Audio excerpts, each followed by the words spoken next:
오늘은 착각이라는 제목으로 말씀 전하도록 하겠습니다. 사실 예화를 다른 거를 준비했었습니다. 이제 장례식에 관한 거를 준비해서 이제 아침에 두 친구한테 장례식을 한번 보여주자 이렇게 얘기를 해서 원래는 이제 문예준 학생과 그리고 조희찬 학생에게 장례식의 주인이 돼서 한번 장례를 경험해 봐달라고 부탁했지만 예화를 다른 걸로 하는 게 더 좋을 것 같습니다. 두 명의 사람이 있습니다. 두 명 다 굉장히 좋은 사람들로 칭찬을 받는 사람들입니다. 그래서 기부를 하게 되었는데 이 둘이 기부를 하는 금액의 차이가 굉장히 큽니다. 여러분들이 생각했을 때 높은 금액의 기준은 얼마 정도인가요? 나는 이 정도 돈이면 많아 보인다. 100억이요. 네, 평생 볼 일이 없는 돈이네요. 네, 100억. 네, 한 사람은 100억을 기부했다고 칩시다. 네, 100억을 기부했어. 그런데 다른 한 사람은 뭔가 기부는 하고 싶은데 그냥 뭔가 할 수가 없는 상황입니다. 그래서 10,000원을 하게 됩니다. 자, 이 이야기의 겉 표면만 들었을 때는 어떤 사람이 더 멋진 사람일까요? 누가 더 대단한 사람일까요? 100억을 기부한 사람이 더 대단한 사람입니다. 멋진 사람이죠. 사실 100억을 모으는 게 1억도 모으기가 정말 힘든데 이 100억을 기부한다는 거 정말 대단한 일입니다. 반면에 이 10,000원을 기부한 사람은 사실 조금 초라해 보입니다. 현실적으로 비교가 될 수밖에 없습니다. 누가 더 영광스러운 모습이냐, 누가 더 칭찬받는 모습이냐, 저희가 겉으로만 봤을 때는 당연히 100억 기부한 사람이 더 멋있어 보입니다. 그러나 이 이야기에는 반전이 있습니다. 이 100억을 기부한 사람은 돈을 정직하게 벌지 않았습니다. 이 100억을 기부한 사람은 돈을 불법 토토를 통해서, 불법 도박 사이트를 통해서 그 돈을 모아서 세금을 납부하지 않기 위해서 겉으로 기부를 했습니다. 반면에 그 10,000원을 기부한 사람은 비록 10,000원이지만 본인이 아침, 점심, 저녁 먹을 돈을 아껴서 기부를 했습니다. 자, 이 이야기를 들었을 때 누가 더 멋진 사람인가요? 10,000원 드린 사람. 맞습니다. 우리는 사실 겉으로 보이는 부분만 보고 착각에 빠져 사는 경우들이 굉장히 많습니다. 겉으로만 봤을 때 정말 저 모습이 좋아 보인다, 저 모습이 멋져 보인다, 그 모습처럼 살아가기 위해서 본인 스스로 체면을 걸고 착각에 빠져 살아갈 때가 너무나 많다는 것입니다. 오늘 함께 본 본문에서도 착각에 빠진 사람들이 나옵니다. 오늘 본문에 누가 등장하고 있죠? 오늘 본문에 누가 등장하고 있습니까? 오늘 말씀 같이 안 보셨나요? 오늘 본문에는 베드로가 등장합니다. 그리고 예수님이 등장하죠. 오늘 예수님은 18절에서 이렇게 말씀하십니다. 베드로의 죽음에 대한 말씀을 이렇게 이야기하고 있으십니다. 18절의 말씀에 이렇게 기록되어 있습니다. 내가 진실로 진실로 내게 이르노니 내가 젊어서는 스스로 띠뛰고 원하는 곳으로 다녔거니와 늙어서는 내 팔을 벌리리니 남이 내게 띠띠우고 원하지 아니하는 곳으로 데려가리라. 이 말씀입니다. 베드로는 가장 열정적으로 예수님을 따랐던 제자입니다. 적어도 예수님을 열정적으로 가장 누구보다 사랑했던 제자였기 때문에 본인이 원하는 바가 어쨌든 있었습니다. 예수님을 따라다니다 보면은 나도 한 자리 정도는 할 수 있지 않을까. 예수님을 따르다 보면은 나도 분명히 이 사회에서 뭔가 대단한 일을 할 수 있지 않을까. 적어도 내가 죽을 때만큼은 그 누구보다도 영광스럽게 멋지게 죽음을 맞이할 수 있지 않을까.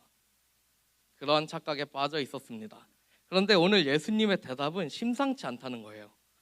이 18절의 말씀을 그대로 해석하면은 베드로는 젊어서는 자유롭게 다니지만 나이가 들어서는 남들이 그 사람들을 끌고 다닌다는 겁니다. 자유가 없어요. 베드로가 나이가 먹고 나서, 특히 나이가 먹었을 때는 더 힘든데 자유롭게 살아가지 못한다는 것입니다. 누군가 막 끌고 다녀요.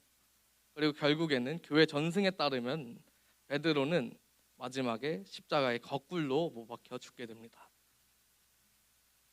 자, 예수님이 십자가에 못 박혀 달려 돌아가셨어요.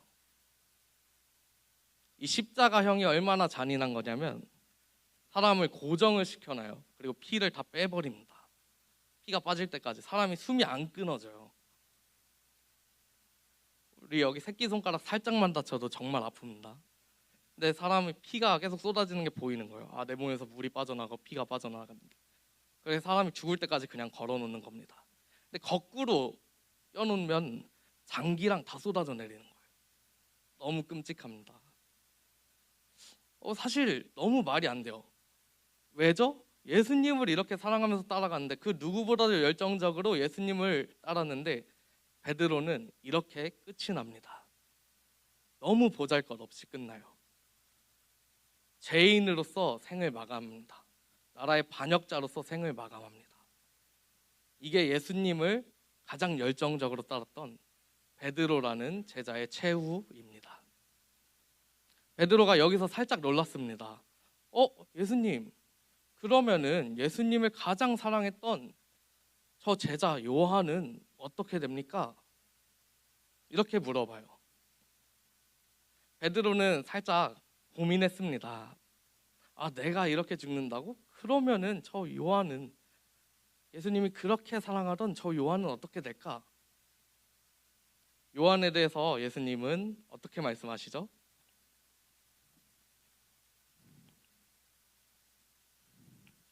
22절의 말씀에 이렇게 기록되어 있습니다. 예수께서 이르시되 내가 올 때까지 그를 머물게 하고자 할지라도 내게 무슨 상관이냐, 너는 나를 따르라 하시더라. 이 말씀을 제자들은 그대로 해석합니다. 아, 그렇지, 뭔가 있을 줄 알았다. 아, 그렇지, 예수님이 그렇게 사랑하는 제자인데 끔찍하게 죽진 않겠지. 제자들은 이 의미를 그대로 해석해서 어떻게 해석하냐면, 사랑하는 이 제자 요한은 죽지 않고 예수님 오실 때까지 살아서 예수님을 위해 일하다가 나중에 예수님 다시 오실 때 예수님을 만나겠구나. 그렇지, 예수님을 그렇게 사랑하는 제자였는데, 예수님을 따르는 제자였는데 그 정도는 돼야지. 제자들은 죽지 않고 하늘로 올려가는 것, 그것이 굉장히 영광스러운 것이라는 것을 알고 있었습니다. 적어도 예수님을 따른다는 것은 그들에게 있어서 이러한 결말, 이러한 아름다운 결말로 끝났어야 된다는 것입니다. 그래서 적어도 베드로를 포함한 제자들은 사도 요한만큼은, 예수님을 가장 사랑했던 그 요한만큼은 죽지 않고 예수님 올 때까지 그 자리에 있겠구나, 그 모습으로 하나님께 영광을 돌리겠구나 라는 그 착각을 하게 된다는 것입니다.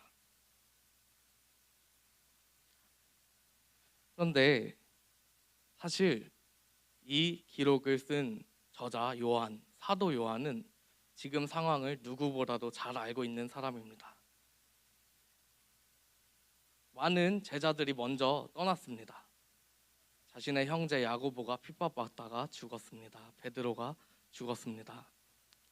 제자들이 죽어나가는 광경을 보면서 사도 요한도 분명 나도 언젠간 저렇게 죽을 수도 있겠구나, 저 예수님을 싫어하는 핍박하는 자들 때문에 나도 저렇게 죽을 수도 있겠구나 라고 생각하게 됩니다. 그런데도 사도 요한은 계속해서 살아서 복음을 전하게 됩니다. 그런데 그의 삶이 평탄치만은 않았다는 거예요. 예수님께서 사랑하는 그 제자 요한은 오히려 죽는 것보다 더 못한 삶을 살았습니다. 교회 전승에 따르면 요한은 끓는 기름에 들어가게 됩니다. 저희가 전 부치거나 고기를 구워 먹을 때 기름이 살짝 이렇게 튀어요. 굉장히 놀라고 뜨겁습니다. 근데 그 끓는 기름 안에 사람이 들어간다고 생각해 보십시오. 살갗이 다 벗겨지는 거예요. 근데 죽지도 않습니다. 예수님의 사랑하는 제자, 가장 사랑하는 제자 요한은 그렇게 죽지도 못하고 복음을 전하면서 그렇게 살아가고 있습니다. 우리는 착각합니다. 예수님을 믿으면은 분명히 우리는 이 땅 가운데서 행복하게 살아갈 수 있을 거야 착각합니다. 교회를 다니면, 예배를 나오면 적어도 우리가 죽을 때만큼은 행복하게 죽을 수 있겠지, 남들이 우리의 죽음을 축하해 줄 수 있겠지, 많은 사람들이 우리 죽음 앞에 찾아와서 축하해 주겠지, 그런 착각 속에 우리는 빠져 있습니다.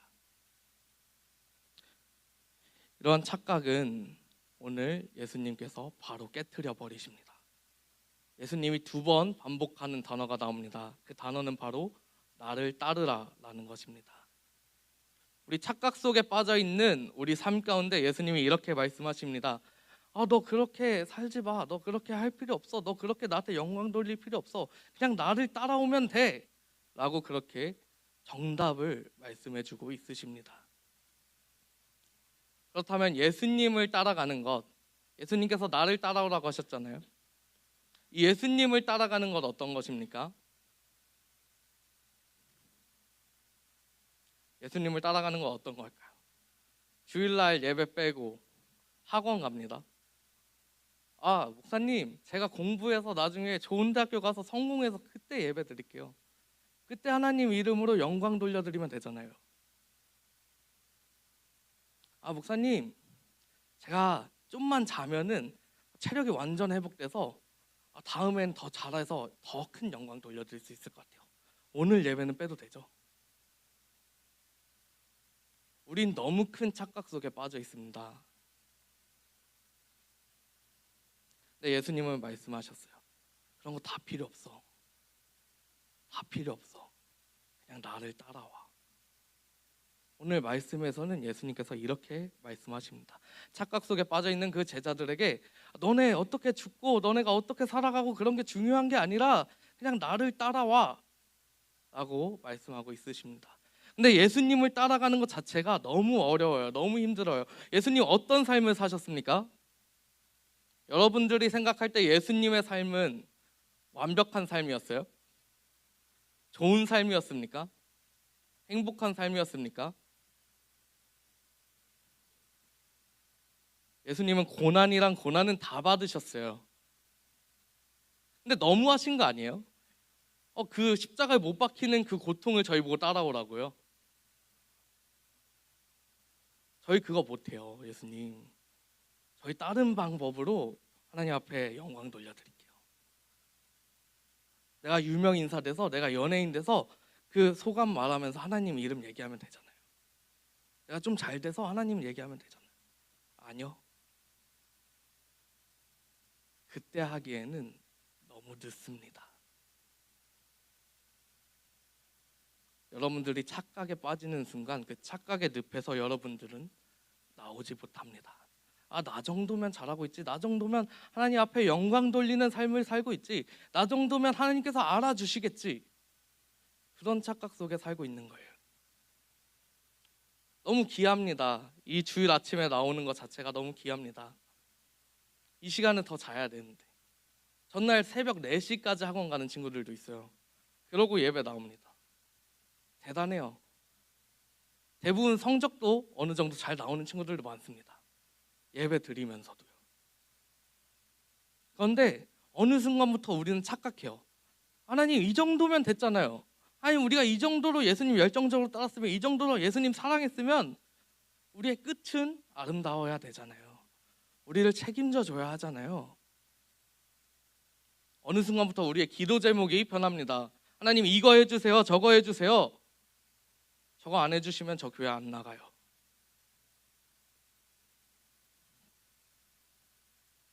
예수님을 따르는 것에 대해서 우리는 전적으로 모든 것을 포기해야 합니다. 예수님의 제자들이 예수님을 따라갈 때 어떻게 따라갔어요? 그 자리에 있던 그물을 버리고 배를 버리고 아버지를 버리고 예수님을 따라갔습니다. 예수님을 따라가는 것의 시작은 여러분들이 조금이라도 관심 있는 것, 내가 조금이라도 사랑하는 것, 그거 다 내려놓고 시작하는 거예요. 학원 중요합니다. 학교 중요합니다. 여러분 성적 잘 나오는 거 너무 중요해요. 중요한 시기입니다. 특히 고등학생 친구들. 정말 중요한 시기죠. 그런데 쉽지 않아요. 내가 어느 정도 성적이 나오는데 내가 교회도 잘 나왔어요. 이 정도면 됐죠. 그러면서 스스로 그 급을 낮춰버립니다. 이 정도면 됐잖아요. 이 정도는 양보해 주세요. 우리는 큰 착각에서 빠져나오지 못하고 있어요. 우리 공동체는 어느 순간부터 큰 착각 속에 빠져 있어요. 우리 정도면 진짜 그리스도인이지 않냐? 우리 정도면 진짜 교회 다니는 사람이지 않냐? 절대 아니에요. 저는 목회자인데 매일 예배가 있습니다. 매일 예배를 드려요. 매일 기도를 해요. 근데 더 착각해요. 하나님 저 정도면 됐지 않아요? 이렇게 매일 예배 드리고 매일 하나님 찬양하고 하는데 저 정도면 되지 않아요? 그러니까 제3 정도는 책임져 주셔야 되는 거 아니에요? 어느 순간 우리는 예수님을 소원 들어주는 그런 지니 정도로만 생각하고 있는 것입니다. 그런 착각 속에 빠지지 말라는 거예요. 또 예수님은 나를 따르라고 하셨어요.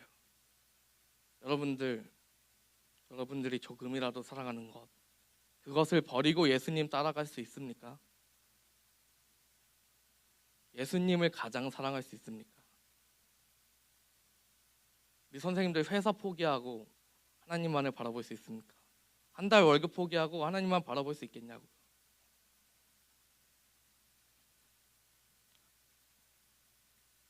너무 착각하기 쉽게 만들었습니다. 사단은 이 전략으로 공격해요. 너 이 정도면 됐어. 그만해도 돼.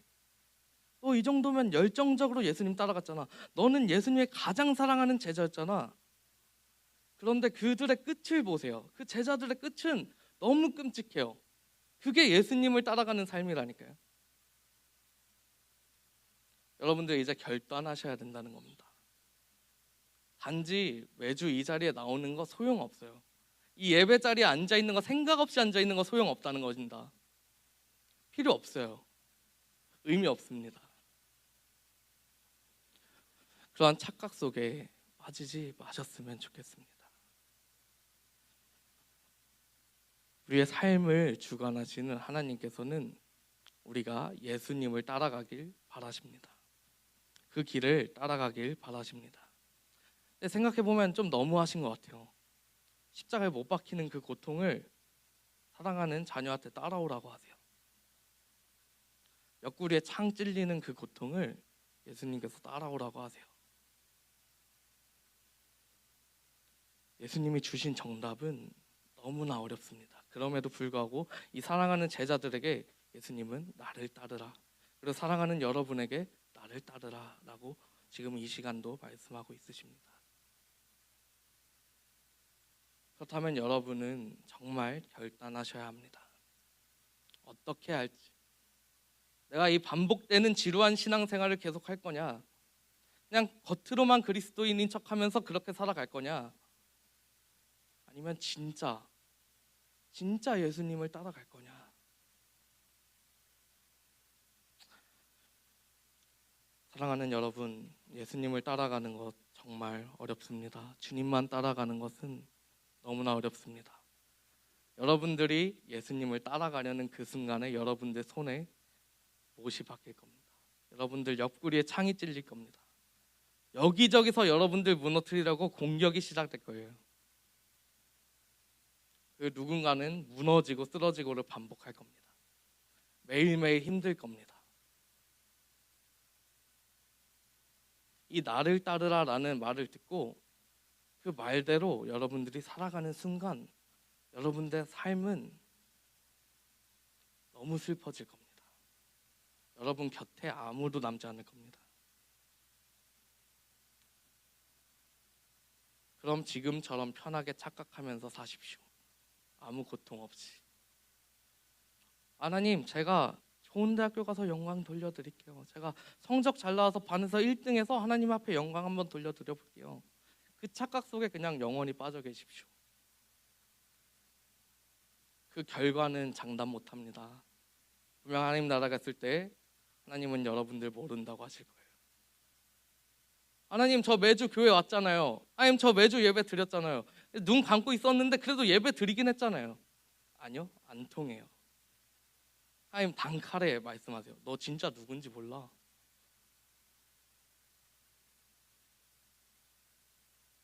우리 안에 착각 속에 빠져 있는 우리 공동체가 이제는 좀 정신을 차렸으면 좋겠습니다. 일단 목회자인 저부터 정신 차릴게요. 우리 한번 똑바로 신앙생활 해보자라는 게 오늘 말씀의 주제입니다. 착각 속에 빠지지 말라는 게 오늘 말씀의 주제입니다. 예수님을 따르라는 게, 예수님의 그 길을 따르라는 게 미안하지만 오늘 말씀의 주제입니다.